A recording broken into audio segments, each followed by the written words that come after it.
नमस्कार दोस्तों, हम पढ़ रहे हैं जैनेन्द्र कुमार द्वारा लिखा हुआ उपन्यास सुनीता। कल हमने इसका चौथा अध्याय पढ़ लिया था, तो आज इसका 5वां अध्याय पढ़ते हैं।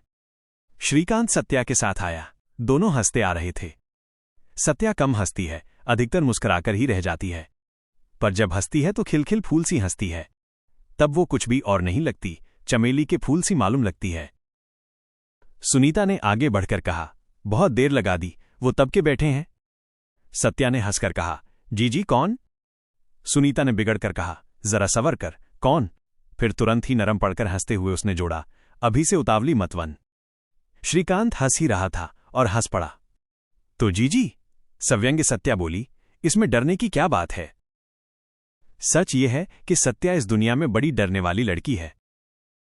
छिपकली से, चोर से, भूत से वो बहुत डरती है और आदमियों से भी डरती है।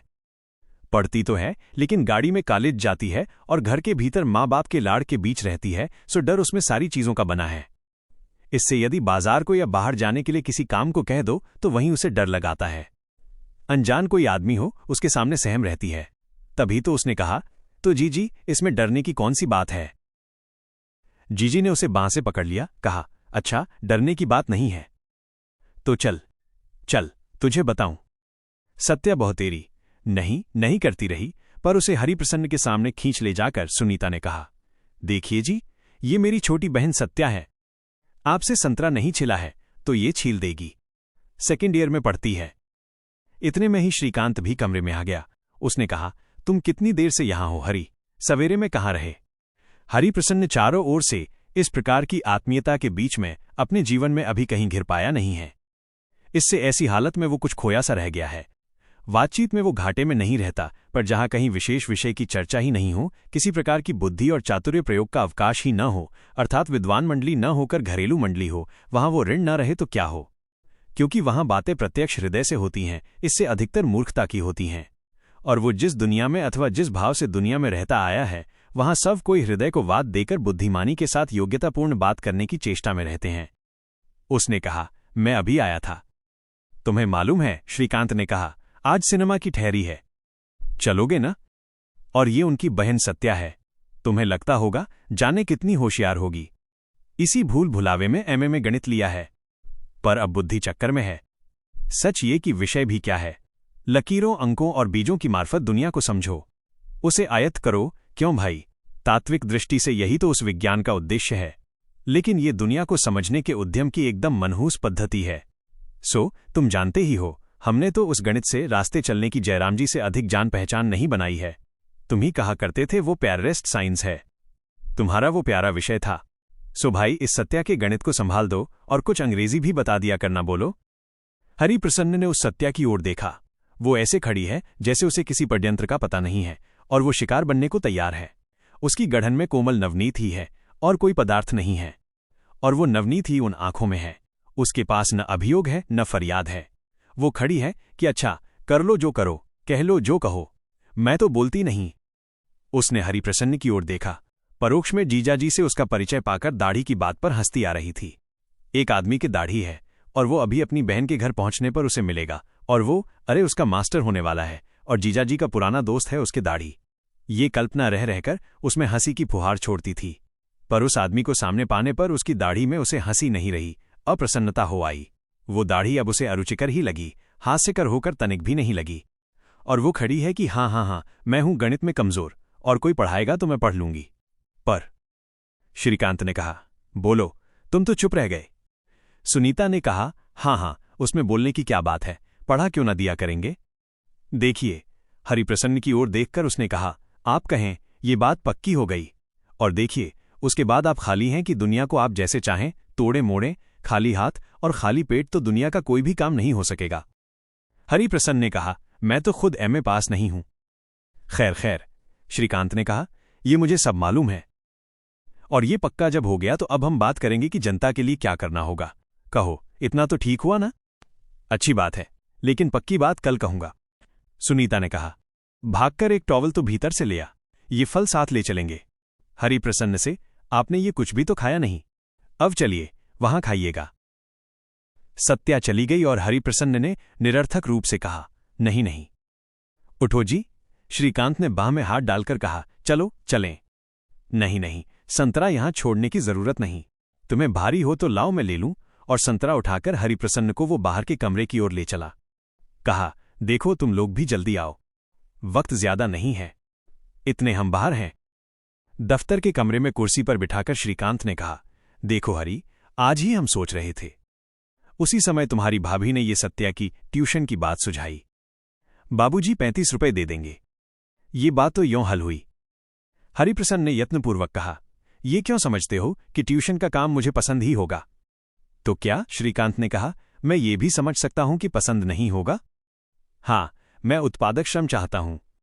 उत्पादक श्रम के लिए दिन के और घंटे हैं। उत्पादक श्रम का यही तो अर्थ न कि किसी ठोस पदार्थ को ठोंक पीटकर उसे प्रयोजनीय बनाओ। लकड़ी को लेकर किवाड़ बना दिया, मिट्टी या धातु को लेकर बर्तन बना दिया, रुई लेकर कपड़ा या कपड़े के अर्थ कुछ और प्रयोजनीय वस्तु बना दी, खेत जोतकर अनाज पैदा किया, यही तो उत्पादक श्रम है। लेकिन मैं अपनी जीविका भी उसी में पाना चाहता हूं। यानी जीविका के अर्थ श्रम करना चाहते हो, श्रम के अर्थ श्रम नहीं? नहीं नहीं, मैं शारीरिक अस्तित्व के लिए शारीरिक श्रम पर निर्भर रहना चाहता हूं। पढ़ाने के काम में से जीविका पाना मैं ठीक नहीं समझता। मुझे समझने दो। अगर 1 घंटे के श्रम ने तुम्हें पर्याप्त साधन जीने के दे दिए तो शेष घंटों के लिए तुम श्रमहीन होने के अधिकारी हो सकते हो। बात ये नहीं। जिस श्रम का बदला आजीविका के साधन के रूप में अर्थात पैसे के रूप में मिले, वो श्रम शारीरिक होना चाहिए। अन्य श्रम निःशुल्क होना चाहिए। मैं मुफ्त पढ़ा दिया करूंगा। मुफ्त पढ़ा दिया करोगे? श्रीकांत ने झल्लाकर कहा, नहीं, मैं इसके बिल्कुल खिलाफ हूं। बाबूजी का कुछ तुमसे लेना नहीं आता कि वो मुफ्त पढ़वाएंगे। प्रतिफल की ओर से अनपेक्षित रहकर श्रम करने का तुम्हें शौक है तो क्यों नहीं शारीरिक श्रम मुफ्त करते? क्यों नहीं अपने लिए आवश्यक 35 रुपए ट्यूशन से पाकर शेष समय उत्पादन श्रम को दान कर देते? ये नहीं किया जा सकता, तर्कपूर्वक हरिप्रसन्न ने कहा। शारीरिक श्रम का दान करने से श्रमिकों के वर्ग का भला न होगा और प्रचलित मूल्यों में एक साथ गड़बड़ हो जाएगी। किसी प्रकार की गड़बड़ हो, ये सर्वथा अनुपादेय नहीं, पर शारीरिक श्रम का मूल्य गिर जाए और पैसा श्रम का न रहकर धूर्त चातुर्य का हो जाए, इस प्रकार की गड़बड़ हितकर न होगी। इससे मैं कहता हूं कि अपनी रोटी मुझे पसीने के बल कमानी चाहिए और ऐसा हो लेने पर पढ़ाना या सेवा कर्म करना चाहिए। श्रीकांत झींक उठा। अवश्य हरिप्रसन्न के प्रति उसके अंतःकरण की आस्था हृष्ट और पुष्ट हुई, पर उसके हृत्तल पर विक्षोभ भी हुआ। उसने कहा, हरि, तुम पागल हो। मैं कुछ नहीं जानता, तुम अपने जी की कर सकते हो। हरिप्रसन्न क्यों इस समय दैहिक श्रम पर इतना दृढ़ारूढ़ हो बैठा है, ये वो स्वयं अपने में टटोल कर नहीं पा सका। पर यह बोध उससे नहीं छूट सका कि वो दृढ़ता 16 आने खरी नहीं है कि कहीं पेंदी की ओर से वो संदिग्ध है, वहां उनमें मिलावट है। उसने कहा, लेकिन मैं पढ़ाने से तो नहीं मुड़ता हूं। तुम्हारी साली को पढ़ाकर मुझे खुशी ही होगी। और उसके चित्त में उदय हो आई वो सत्या जो हंसी बिखेरती आई थी, पर जिसकी हंसी उसने देखी नहीं, केवल सुनी ही थी, और जो मानो खड़ी है कि जो कहो जो हो मैं पढ़ लूंगी। जी हां, श्रीकांत ने कहा, बाबूजी ही तो हैं कि मुफ्त आपसे पढ़वाएंगे। और जोर से कहा, अरे भाई नहीं, जरा सुनो तो। सुनीता ने आकर पूछा, क्या बात है? सत्या क्या बन रही है? श्रीकांत ने कहा, आती है कि नहीं? और सुना कुछ तुमने? हरि बाबू सत्या को नहीं पढ़ा सकेंगे। सुनीता ने हरि की ओर बिना देखे पूछा। इन्हीं से पूछो। सुनीता ने उस ओर देखा। हरि को जाने क्या होने लगा। सुनीता के अधिकार भाव में जैसे ऐसी निशंकता है कि उसमें आपत्ति उठाने की जगह हरि के लिए भी नहीं है। मैं चाहती हूं तब भी ये न होगा। क्यों जी, अब भी तुम कह सकते हो न होगा। अब जरा कहिए तो कि न होगा। ये कहती हुई उन आंखों की ओर देख देखकर हरि जाने क्या होता गया। उसने कहा, भाभी, मैंने इनकार तो नहीं किया। सुनीता भी इस क्षण जाने किस धरातल पर उठाई। उसके लिए असंभव ही हो गया कि कहे आप। इस आदमी के लिए उसमें आप कहीं रह ही न गया। उसने कहा, तुम इनकार करना भी क्यों चाहोगे? तो तमाशे में चल रहे हैं ना? सत्या, सत्या। हरि जैसे भूल चला कि उसके और इस नारी के अतिरिक्त और भी कुछ यहां है। उसने कहा, भाभी, नहीं नहीं। सुनीता ने निश्चयपूर्वक हाथ हिलाकर कहा, उस बात में अब कुछ कहने सुनने को नहीं है। श्रीकांत की ओर, चलो जी, इतनी देर तो हो रही है। बाहर की ओर पुकारकर, अरे सत्या, ओ सत्या, चलना है कि नहीं? और श्रीकांत चुप रहा, देखता रहा कि हां, हरि प्रसन्न परास्त एनकारा सा बैठा है। उसने कहा, हरि, अच्छा अच्छा, अब चलो, उठो। और उधर सत्या आई। इधर हाथ पकड़कर श्रीकांत ने हरि को उठा लिया। अंधेरे हाल में सामने चित्रपट पर जो होता हुआ दिख रहा था, हरि प्रसन्न उसे देखता रहा, पर उसका मन वहां न था। उसके पास की कुर्सी पर सुनीता बैठी थी और उसके मन में होता था कि वो यहां से उठकर चला जाए। इतने में इंटरवल हुआ और हरि प्रसन्न ने देखा सुनीता पीछे कुर्सी पर सिर टिकाए अभी आंखें बंद किए ही बैठी है, मानो कहीं और हो, और श्रीकांत उसके कंधों पर शाल ठीक कर रहा है। सुनीता उस ओर से उदासीन है। श्रीकांत ने बड़े प्रेम से शाल उसे ठीक ठीक उड़ा दिया है। उड़ाकर पूछा है, सुनो, देखो सर्दी न लगा लेना, पानी वगैरह कुछ चाहिए? सुनीता इस पर कुर्सी पर ठीक हो बैठी हैं, जैसे जानकर आंख खोली हो, और जरा हाथ हिलाकर देकर जतलाती है, तुम्हारी कृपा है, कुछ नहीं चाहिए। सोडा? चाय? नहीं, कुछ नहीं। इस पर श्रीकांत कुर्सी के पीछे सुनीता के कंधों में बाहें डालकर चित्र के बारे में बात करने लगा है। उस समय हरिप्रसन्न अपने आप में पढ़कर मन ही मन जाने कैसे अनुभव कर रहा था। वो इन लोगों के बीच में अपना होकर भी अपना नहीं है, वो दूर है, दूर है। सत्या ने कहा, जीजाजी, यहां पानी मिलेगा? श्रीकांत ने कहा, हां, जरूर मिलेगा, लेमन मंगाऊं? सत्या ने धीरे से कहा, चाहती तो पानी हूं। हरिप्रसन्न उस अवसर को लपक लेकर उठा, बोला, मैं ला देता हूं पानी। श्रीकांत ने उठते हुए कहा, अरे तुम कहां पानी लेने जाओगे? बैठो बैठो, मैं अभी लाए देता हूं। और इससे पहले कि उसकी भाभी सुनीता कुछ कहे, हरिप्रसन्न अपनी जगह बनाता हुआ हाल से बाहर निकल गया। सुनीता चित्र को देखकर पति के प्रति पीड़ाग्रस्त हो उठी है। वो पति के जैसे निकट आ गई है, पर नहीं जानती कि उनके हाथों अपने को कैसे दे। स्वामी ने उसे चुपचाप शाल उड़ा दिया है। उन्हें चिंता है कि उसे सर्दी न लगे, और वो सच उन स्वामी की है, उनकी अतिशय कृतज्ञ है, पर वो मीराबाई को समझना चाहती है। मीरा के पति की ओर से वो मीरा को भर्त्सना भी देना चाहती है, फिर भी मीरा को समझना चाहती है। मीरा पति व्रता विना हुए भी अरे क्यों उसकी श्रद्धा भाजन बनी है। वो अपने से पूछती है, अरे क्यों, पति ही तो परम श्रेय है, उन्हें छोड़, उनसे विमुख और किसी और ही ओर उन्मुख होने पर भी मीरा लांछित क्यों नहीं है। वो अपने से झगड़कर चाहती है मीरा को खंडिता और लांछित ठहरा दे, किंतु मीरा के प्रति उसके भीतर का स्नेह और वेदना उमड़ी ही आती है, भरी ही आती है। वो मीरा को समझ लेना चाहती है। मीरा को जो राणा की रानी है, पर राणा को भूलकर और रानीपन को बिसार कर जाने किस सांवलिया के पीछे कैसी न मदमाती बन गई। सुनीता उस मीरा को पा लेना चाहती है। उसका मन पति के लिए विह्वल पीड़ा से भर गया है, इसलिए जब उससे पूछा गया कुछ चाहिए, तब तनिक आंख उठाकर उन आंखों में भरी उसने अपनी दीन कृतज्ञता ही सामने बिछा दी। मानो कहा, तुम्हारी कृपा क्या कम है, उसके आगे और मुझे कुछ नहीं चाहिए। सोडा? चाय? नहीं, कुछ नहीं। पति में क्या उसे प्राप्त नहीं है? पर उस मीरा को वो समझना चाहती है जो पति में सब श्रेय पा लेने के कर्तव्य से छूट गई। मीरा के लिए 2 बूंद आंसू डालकर वो पूछना चाहती है, अरे प्रेममयी, तैने वो कौन सा प्रेम पाया जिसने तुझे कठिनता दी कि पति के हृदय की पीड़ा को तू बिना पिघले सह ले? अरे तू किस भयंकर प्रेम को दुनिया को दिए जा रही है, जो अपने पति केजी को तोड़ता है और उसको टूटते देखकर भी वो प्रेम प्रेम ही रहता है। ओ मीरा, तू अपने मन में बिथा मुझे पाने दे, मैं भी आज घोर विथा पाकर अपने ऊपर झेल लेना चाहती हूं। वो बिथा जो आनंद की तोल के ही बराबर है, नहीं तो शेष सबसे भारी है। उसने पाया कि पीछे उसके कंधों में बांह डालकर प्रेम से पति ने पूछा है, सुनो, तस्वीर अच्छी लगी? सुनीता ने बहुत धीमे स्वर में कहा, हां, बहुत अच्छी तस्वीर है। सुनीता ने और धीरे स्वर में कहा, हां, मीरा का पाठ बहुत अच्छा निभाया गया है। सुन न पड़े, ऐसे सुनीता ने कहा, हां। और राणा कुंभा? सुनीता, मैं समझता हूं उसके मन की वेदना ही कहानी की जान है। सुनीता ने मानो फिर भी कहा, हां। सुनीता, मीरा के लिए राणा का विष का प्याला मैं समझ सकता हूं, धर्म विद्वेष में समझ सकता हूं। मीरा को तोप से उड़ा दें तो मैं उसकी व्यथा को समझ सकता हूं। प्रेम ही क्या जीवन नहीं है, उससे वंचित होकर व्यक्ति कैसे न जड़ हो जाए। सुनो, राणा के लिए बिल्कुल पागल हो जाने की बात है, मैं तो उसकी इसी दृढ़ता पर स्तंभित हूं कि वो निर्दय होकर ही रह गया। वो सब सुनती गई, जो दिखने को था वो भी देखती गई। उसे मालूम हुआ कि सत्या ने पानी चाहा है और हरिप्रसन्न पानी लेने चला गया है, पर फिर भी सब देखकर, सब सुनकर वो उस समस्त से अलग, अछूती, ऊंचे पर ही कहीं रही। सुनीता, लेकिन कृष्ण बनवारी की मूर्ति की वो भक्ति जो व्यक्ति को सब कर्तव्यों से विमुख कर दे और उस कृतज्ञता को औचित्य भी प्रदान करे, मेरी समझ में नहीं आती। मीरा, मेरी समझ में नहीं आती। सुनीता तो सुनने की स्वीकृति में कहती ही गयो, हां। सुनीता, तुम्हें क्या हुआ है? बोलो, तुम कुछ वो अनुभव करती हो जो समस्त लौकिक कर्तव्यों से तुम्हें मुक्त कर दे? यदि ऐसा कुछ है तो उसका बहिष्कार ही करना होगा। हां नहीं, कुछ कहो सुनीता। सुनीता ने आंख ऊपर उठाकर स्वामी को देखा।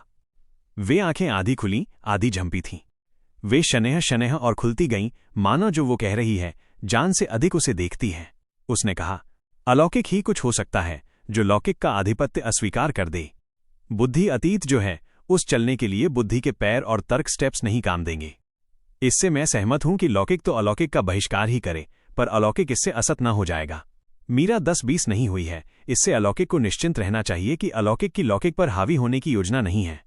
मैं समझती हूं, लौकिक के दिशा दर्शन मार्गदर्शन के हेतु से अलौकिक यदा कदा घटित होता है। बहिष्कृत तो उसे करना ही होगा, पर उससे चेतावनी भी ले लेनी होगी। मीरा को समझती मैं भी नहीं हूं, पर समझती हूं वो समझी जा सकती है। मीरा के हृदय को राणा के हृदय प्रेम की प्यास से कहीं उत्कट प्रेम की व्यथा को धारण रखे रहना पड़ा। क्या तुम ये नहीं मानते? श्रीकांत ने जोर से कहा। नहीं। सुनीता ने हौले से पलक गिरा लेकर कहा। तब मैं तुम्हें कैसे मना सकूंगी? श्रीकांत का हाथ सुनीता के कंधों से हट गया। उसने कहा, तुम कह सकोगी क्या कि राणा के प्रति मीरा ने अन्याय नहीं किया, कि राणा के प्रति मीरा ने अप्रेम भाव नहीं दर्शाया? अप्रेम अन्याय है। सुनीता ने आंखों को लगभग बंद करके हौले हौले स्पष्टतापूर्वक कहा, मैं तो इतना ही कहती हूं कि राणा ने अन्याय नहीं किया। ये मैं राणा की ओर से भी कहती हूं, मीरा की ओर से भी कहती हूं। राणा के मन की व्यथा की ज्वाला में जिन कृत्यों को क्रूर कहा जावे, वे ऐसे भस्म हो जाते हैं जैसे यज्ञ में समिधा। मैं तो राणा के साथ रो ही सकती हूं, पर मीरा के साथ भी मुझे इजाजत दे दो कि मैं रोना चाह लूं। मीरा के मन को जानने पर मीरा को दंड देने योग्य जी नहीं रखा जाएगा। श्रीकांत ने सुनीता के हाथ को अपने हाथ में लेकर भावावेग में कहा, सुनीता। सुनीता का शरीर मानो बहना चाहने लगा। उसने कहा, मुझे माफ कर दोगे? श्रीकांत ने फिर इतना ही कहा, सुनीता, और धीमे से अपनी गोद में से उठाकर उसका हाथ उसी की गोद में रख दिया। वो हाथ निश्चेष्ट कहीं धरा रहा और सुनीता विभोर अभिभूत सिर को पीछे कुर्सी की पीठ पर टिकाकर बैठ गई।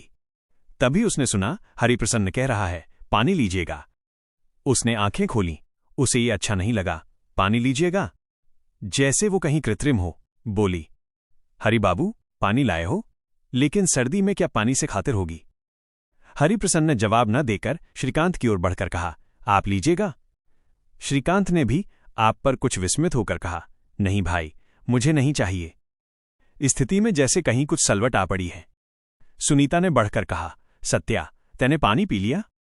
सत्या ने कहा, हां जीजी, और फिर कुछ खटाई से कहा, पर जीजी, पानी कुछ खारी था। हरिप्रसन्न ने पानी का कुल्हड़ हाथ में लिए लिए कहा, तो इसे मैं फेंक दूं? फेंक क्यों दोगे? सुनीता हाथ बढ़ाकर बोली, लाओ, मुझे दो। लेकिन हरिप्रसन्न ने कहा, आपको प्यास नहीं है? हंसकर सुनीता बोली, नहीं नहीं, मैं भूल गई थी, मुझे प्यास है।